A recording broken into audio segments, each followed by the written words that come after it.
This was my old PC setup. I used to spend hours on it every day, especially during the pandemic. But now, after all these years, I just use this, my Mac. This meant my PC became less and less useful over the years and it would just collect dust under my desk. But this is now the ultimate AI home server and it has tons of cool things set up on it. So, how did this all happen? I was watching tons of YouTube recently and I kept getting shown these hypey, automation agent guys. Literally just, they put this thumbnail with giant whiteboard with lots of nodes connected and they sell you this dream that it will automate your business entirely and your whole life even. They looked like total scam to me and I didn't watch a single one. But then my friend actually started an automation agency.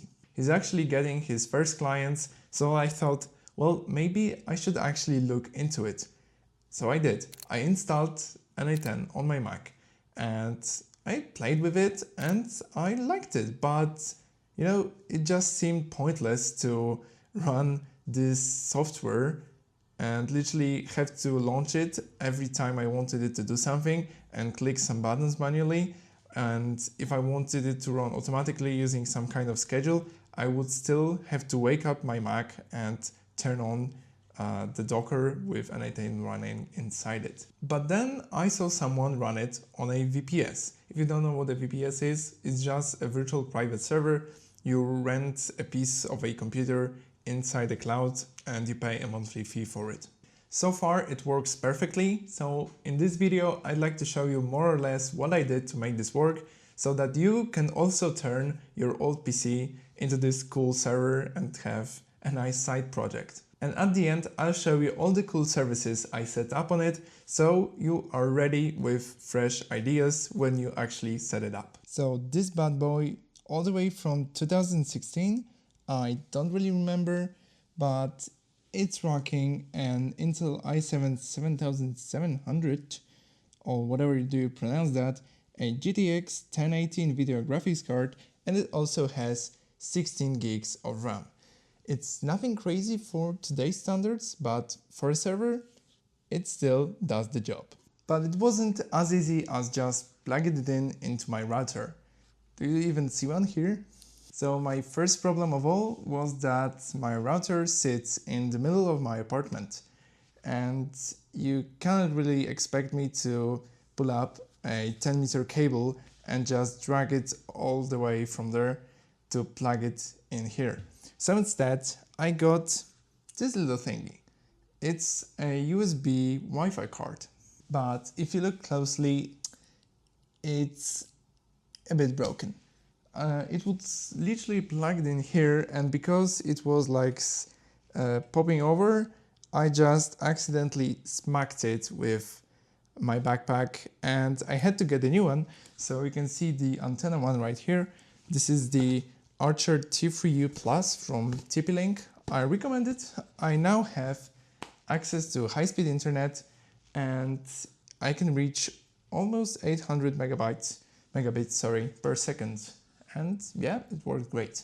Okay, but since most of you are not going to use this thing and you're just gonna stick an Ethernet cable, well, I'm not gonna bore you with connectivity. I know you're screaming, I don't care about your cables and your dongles, so fine. So first up, the operating system. If you think that you will be keeping your Windows, just kick yourself in the head, it's not gonna happen. I lost 3 days trying to make it work and then I just gave up and I did a dual boot. I gave 500 gigs to Linux, Ubuntu to be specific, and 500 gigs to Windows, and also 240 gigs of SSD. Yeah, so Windows has most of the memory and more than half a terabyte is assigned to Linux. This was the first step and it was the easiest one. I just had to get a pen drive. Look at this cool one. Oh, yeah. I just had to plug it into my PC and install Linux, change a few things on the Windows to allow it to have Linux on the side, and I was pretty much ready to start setting things up. So the first thing I wanted was remote access, an absolute must for a server. And the best way to do that is to go to Cloudflare, get a cheap domain for like $5 or something a year, And then you can go to Zero Trust.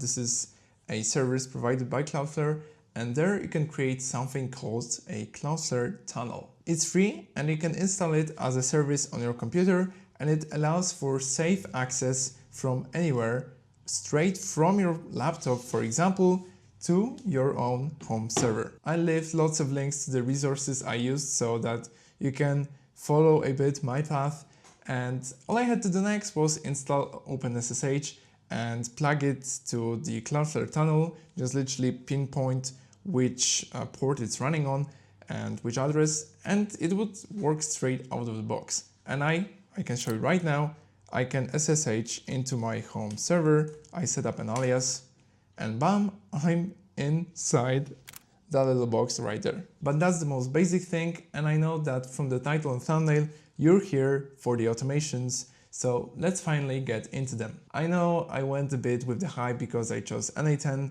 but still it's source available, you can self-host it, and they also provide you with a cool thing called Self-Hosted AI Starter Kit.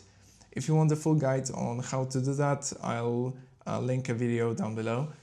Yeah, and it just made it really simple, which means now the ideas are endless. You're literally running the most powerful, or one of the most powerful, automation software on this little box right here in your home.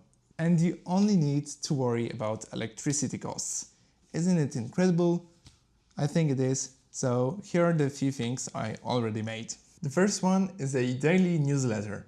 So I set up a Discord server and created a special channel, and now I have a trigger right here. This is how the workflow looks like. I have a trigger that runs every day at 8:15 a.m. and then it just scrapes the top RSS feeds of the articles and not articles, the blogs and the news pages of all the companies that are related to AI. For example, here is the list of mine. I think it's here. You can see I've got Google, DeepMind, OpenAI, Anthropic, and NVIDIA, and then it gets filtered to only get the ones from the last 24 hours. I make an HTTP request to fetch all the content.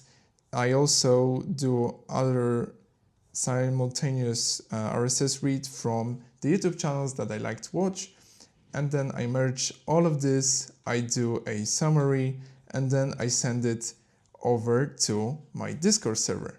I have created a special channel called Daily Tech AI News on my Discord server, and as you can see right here, today we got some news about Meta, some news about the things related to ChatGPT, and I think the next day, yeah, I showed you the old one, sorry. The next one, which is, the date, 8th of August, we got GPT open model and DeepMind's Genie free, and I can just read the summaries, and if I want to learn more, I can just click on the link and get straight into the article.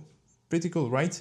If you want to learn how to build this, I'm making a tutorial. I think it's a great watch, so yeah, subscribe so you don't miss it. And the next one is a simple AI agent. So this bot will also work as an AI agent that will answer my questions. So if I tag it right here, whoops, please ask me a question. So let's maybe greet my audience. I'm recording a video.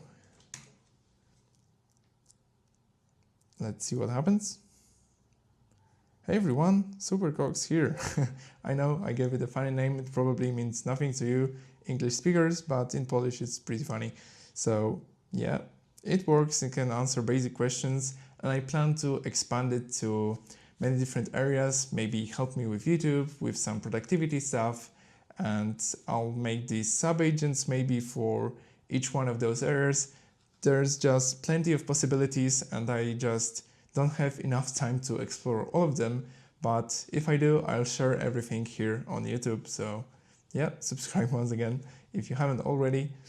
And yeah, those are the two automations that I built for now.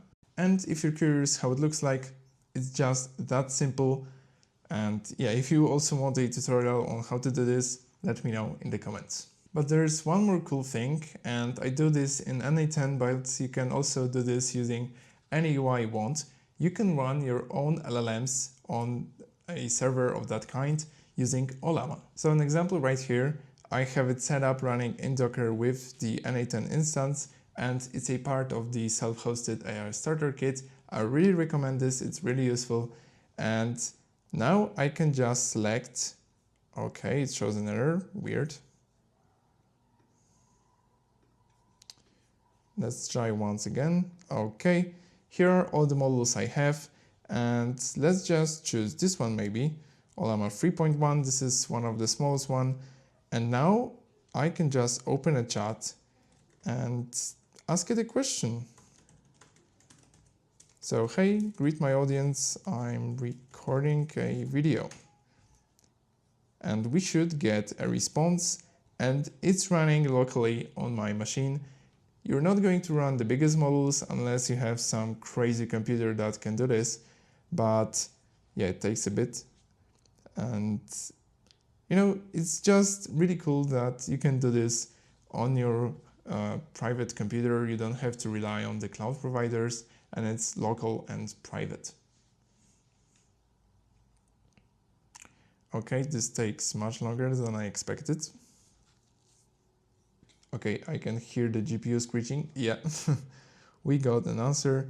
It took a bit to load into the memory, but yeah, look right here. Hello everyone, welcome to insert your video title. It works. It's not the fastest thing in the world, but it's good for some text summarizations, so you might even implement this into some of your workflows. Although I think, you know, it uses so much power, and when I hear my GPU screeching, I just, you know, think, well, I might just stick to some cloud providers.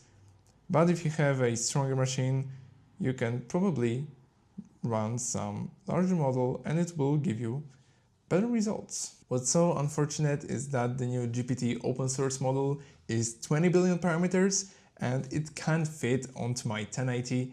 You know, if I had a bit stronger card, an RTX of some kind, and it had 16 gigs of RAMs, I'm not sure which one have the 16 gigs. I wasn't really into PCs lately, yeah. But I think a good alternative, if you know, you were to buy something for this side project, you could actually get a Mac Mini and run on the base version the full-blown 20 billion parameter model from OpenAI, because it requires at least 16 gigs of storage, and that's exactly what the base Mac Mini has. And if you get it on using the student discount, even if you're a student, then wow, that's, you know, crazy value. And it's also small, so it will fit anywhere.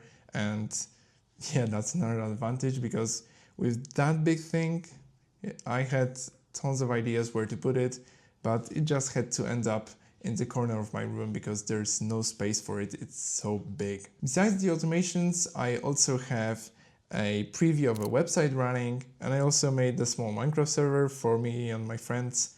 So yeah, I learned tons of Docker, and not only that, I learned a lot about networking through all of this, and I think this is a really cool side project. You should try and make some time and give your PC, give your old PC a second life. So let me know if you will do it or not, and if not, why. And yeah, I'll catch you in the next one.